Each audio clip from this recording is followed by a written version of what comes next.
Are here with Denton manager Mark Kelly. Mark, coming at you today, this was your guys' opening day going up against Brunswick, and then your two pitchers really kept this game close. I mean, it was a 1-1 battle going into the bottom of the seventh when Joey Johnson made the game winner walk-off win. But just kind of tell how the day went for you guys. Yeah, and again, our two seniors on the mound, that's how we wanted to set it up. You know, Ethan's our starter for us. He was ready to go.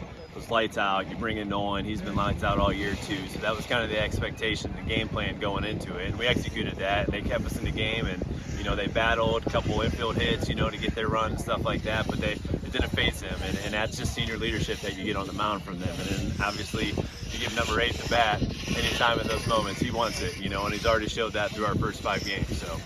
Yeah, Ethan and Nolan really did a great job. I mean, they combined for 11 strikeouts. Just kind of how those two really did to keep this game close. Yeah, I mean, that's our seniors. Those are our leaders. You know, that's the expectation from them as well. And you know, we led with them. We took their energy, especially it took us a while to get our at bats going on. You know, with Nick Kaplak having 2 huge hits for us to get things going offensively for us. You know, and then later in the game, playing at home is always nice. You get the last at bats, and those moments and stuff are huge for us. So it's very important for us. So it's good.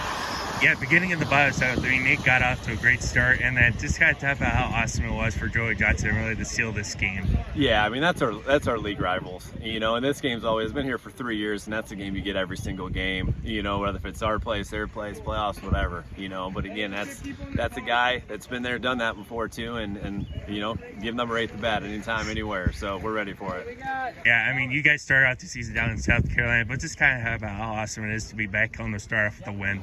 Yeah, it is. I mean, obviously we're still growing as a team. We're learning a lot. We do got some new faces as well. We got some, you know, faces that have been here too. So again, just kind of just believing in each other, trusting each other, and you know, executing where we got to execute. And at the end of the day, you know, just trust each other. Pass, you know, we always say pass the bat, and we did today in the 7th inning, and that's how we practice as well too. And that goes into the execution part. And, you know, preparation, and we did it today, and we got to come back and go get them tomorrow with, you know, at their place, and it's going to be another battle, so we're excited for it. Yeah, round 2 tomorrow night going up against them. What are some of the things you can take from today's game as you try and get the sweep tomorrow? Yeah, we enjoy it here, you know, but obviously you got to win too, you know, and we know they're going to be ready, and at the end of the day, you know, we're away, so we want to score first, come out offensively early, and, you know, approach that tonight, look at a game plan, and kind of go from there. But, yeah, we're excited to go get round 2 tomorrow, and it's going to be another battle, and see what happens.